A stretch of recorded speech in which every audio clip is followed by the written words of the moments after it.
Audio Jungle.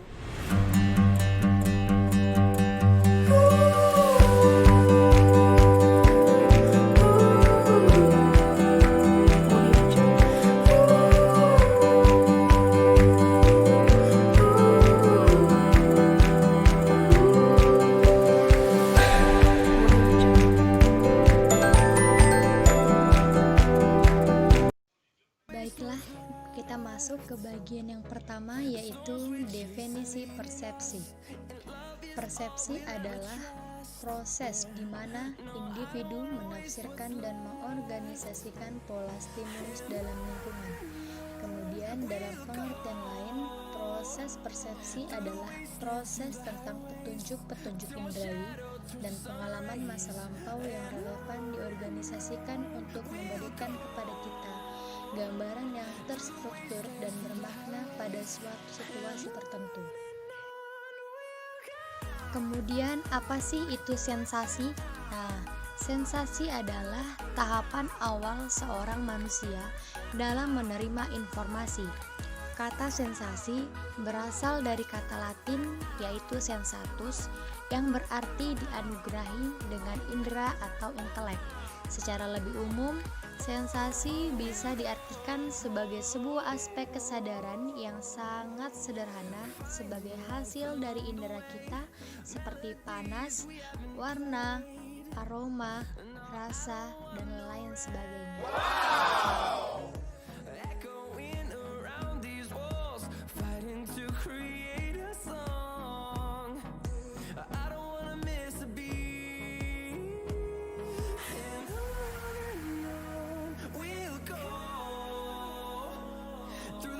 Through the highways, till my shadow turns to sun rays, and on we'll go. Through the wastelands, through the highways, and on we'll go. Dari apa yang sudah dibaca tadi, nah jadi sensasi dan persepsi itu adalah dua hal yang berbeda. Dan sebenarnya sensasi ini sendiri merupakan proses pasif. Kenapa? Karena dia hanya memasukkan informasi dari luar ke dalam diri kita.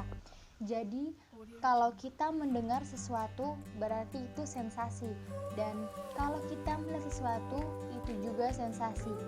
Kalau kita merasakan kita sedang memakai sepatu atau merasakan yang lainnya, nah itu juga disebut dengan proses sensasi. Jadi intinya sensasi itu adalah memasukkan segala hal atau informasi dari luar diri kita menuju ke dalam diri. Kalau persepsi itu sendiri merupakan proses aktif memaknakan informasi yang masuk ke dalam diri kita. Jadi misalnya nih, oh ini info penting nih, ini informasi yang berharga nih, ini informasi harus segera dilakukan. Nah, itu merupakan bagian dari persepsi. Jadi intinya kita melakukan sensasi dulu dengan menyerap segala informasi dan hal-hal yang berasal dari luar diri kita menuju dalam diri kita dengan melalui indera kita seperti indera penglihatan, pengecapan, peraba, pendengaran, penciuman, dan kemudian proses persepsi. Teman-teman, sekarang kita masuk ke bagaimana sih proses persepsi itu. Nah, alat indera kita menangkap stimuli, lalu stimuli tersebut diubah menjadi sinyal-sinyal yang dapat dimengerti oleh otak kita untuk kemudian diolah. Itulah yang disebut dengan proses persepsi. Sinyal-sinyal itu atau informasi-informasi tersebut diolah ke dalam neuron atau diolah ke dalam otak kita. Nah, disitulah terjadi proses persepsi, yaitu cara kita menginterpretasikan atau mengerti peran yang telah diproses oleh sistem indrawi kita. Misalnya nih, kita mencium wangi aroma bunga melati. Nah, itu adalah sensasi. Kemudian kamu menyadari bahwa wangi bunga melati tersebut sama dengan wangi parfum jasmine yang sahabat kamu pakai. Nah, kesadaran atau interpretasi atas pewangian itulah yang disebut dengan persepsi. Jadi, persepsi itu mengubah sensasi menjadi informasi. Pada dasarnya, faktor-faktor yang mempengaruhi persepsi itu ada dua. Yang pertama faktor internal dan yang kedua faktor eksternal. Faktor internal itu adalah faktor yang berasal dari diri kita sendiri atau faktor yang berasal dari individu yang mencakup fisiologis, minat, perhatian, dan suasana hati. Kemudian yang kedua adalah faktor eksternal. Nah, faktor eksternal merupakan karakteristik dari lingkungan dan objek-objek yang terlibat di dalamnya. Faktor-faktor eksternal yang mempengaruhi persepsi adalah yang pertama, ukuran dan penempatan dari objek atau stimulus. Yang kedua, warna dari objek-objek. Yang ketiga, keunikan dan kekontrasan stimulus. Yang keempat, intensitas dan kekuatan dari stimulus. Dan yang terakhir adalah motion atau gerakan. Assalamualaikum warahmatullahi wabarakatuh. Saya Anissa Chandra dari kelompok 1 psikologi. Di sini saya akan menjelaskan bagian dari materi kami yang ketiga, yaitu indera, stimulus, dan reseptornya. Sensasi merupakan tahap awal dari proses penerimaan informasi. Sensasi terjadi ketika dalam lingkungan eksternal atau dalam tubuh merangsang reseptor dalam organ-organ indera.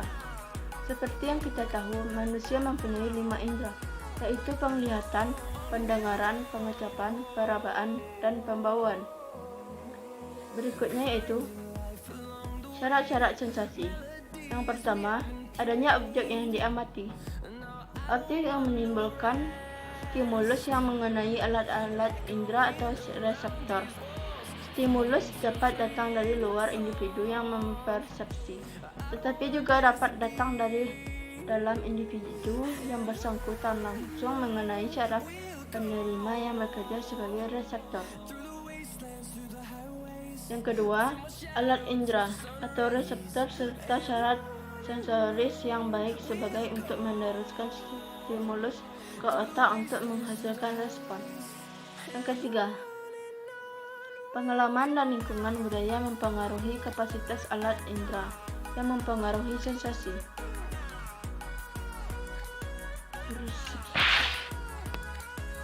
Proses terjadinya persepsi. Objek menimbulkan stimulus dan stimulus mengenai alat indera atau reseptor. Perlu dikemukakan bahwa antara objek dan stimulus itu berbeda. Proses stimulus mengenai alat indera merupakan proses kealaman atau proses fisik. Stimulus yang diterima oleh alat indera diteruskan oleh syaraf sensoris ke otak, disebut sebagai proses fisiologis. Kemudian terjadilah proses di otak sebagai pusat kesadaran sebagai individu menyadari apa yang dilihat, apa yang didengar, atau apa yang diraba. Proses ini disebut dengan proses psikologis.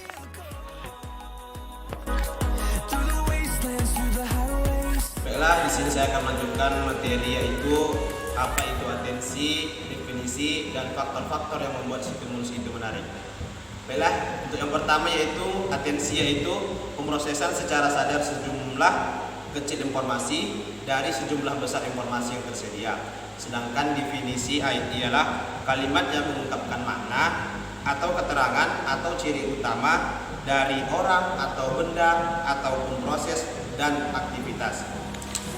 Selanjutnya, faktor-faktor yang membuat stimulus itu menarik yaitu ada 10. Yang pertama, size atau ukuran, dan yang kedua, intensity, yaitu penekanan pada produk yang lebih ditonjolkan melalui iklan dalam promosinya untuk mendapatkan perhatian dari konsumen. Dan yang ketiga, adjektif visual, yaitu penampilan yang menarik. Dan yang keempat, color and movement, yaitu warna yang dapat menimbulkan daya tarik. Sedangkan yang kelima, position, yaitu penempatan posisi objek dalam menarik perhatian. Sedangkan yang kelima, format, yaitu pesan yang dipresentasikan kepada konsumen. Dan yang ketujuh, kontras, yaitu kesan yang didapat karena ada dua hal yang berlawanan. Sedangkan yang ke-8 yaitu interestingness, yaitu produk yang dibuat harus menarik. Dan yang ke-9, information quantity, yaitu informasi yang dituangkan dalam sebuah produk. Dan yang terakhir yaitu isolation, yaitu objek yang paling menonjol pada sebuah iklan. Dan untuk materi selanjutnya akan dijelaskan oleh pemateri selanjutnya.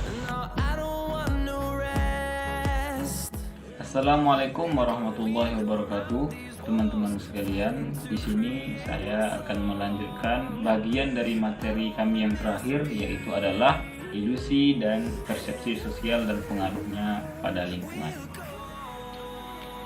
Ilusi adalah suatu persepsi panca indera yang disebabkan adanya rangsangan dari panca indera yang ditafsirkan secara salah.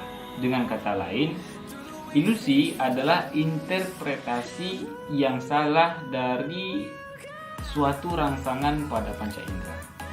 Nah, ilusi tidak hanya melibatkan indera penglihatan, bahkan indera pendengaran dan indera peraba pun dapat mengalami ilusi. Sebagai contoh, ilusi pendengaran seperti seseorang yang mendengar suara seseorang berlari, tapi sebenarnya orang itu hanya berjalan seperti biasa.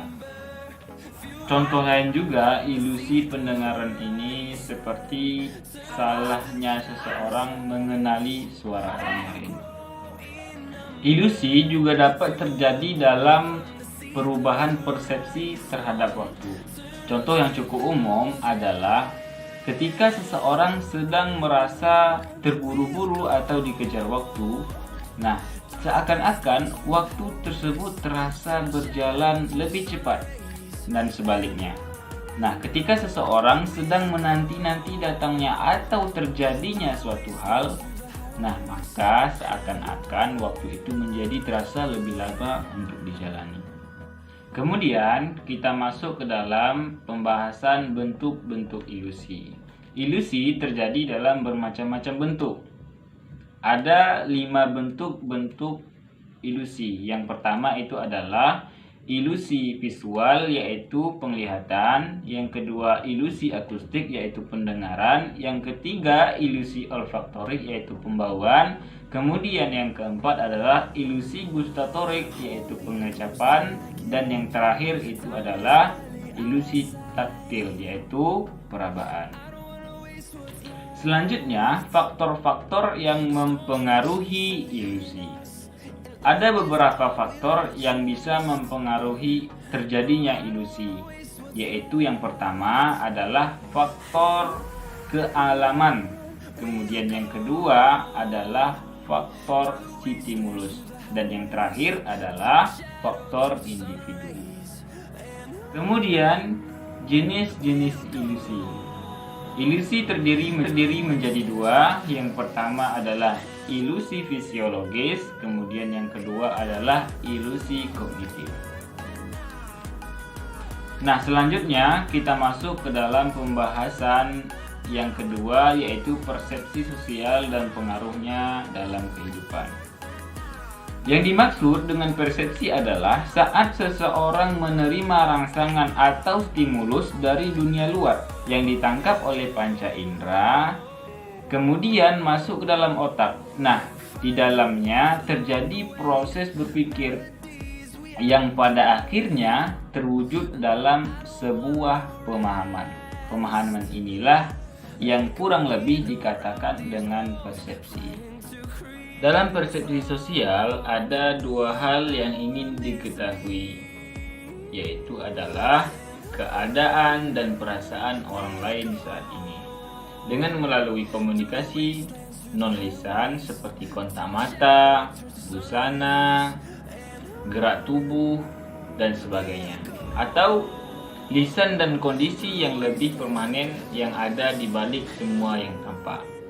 Seperti niat, sifat, motivasi, dan sebagainya, yang diperkirakan menjadi penyebab dari kondisi saat ini. Hal yang terakhir ini bersumber pada kecenderungan manusia untuk selalu berupaya untuk mengetahui apa yang ada di balik gejala yang ditangkap oleh panca inderanya tersebut. Hanya sekian yang dapat kami jelaskan, kurang dan lebihnya kami mohon maaf. Silahkan berkomentar, dan yang bertanya hanya seputar materi. Saya Wijaya dari kelompok 1 Psikologi mengucapkan wassalamualaikum warahmatullahi wabarakatuh.